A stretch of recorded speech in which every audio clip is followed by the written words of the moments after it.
दोस्तों, ये finally song recording हो गया जो हमारे भाई, क्या नाम है आपका?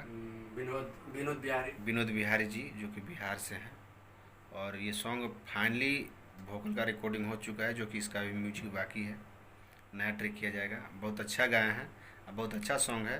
अगर गाना अच्छा लगे इनका तो एस एस म्यूजिक ऑफिशियल पे जा कर के इनके गाने को वॉच करें और देखें।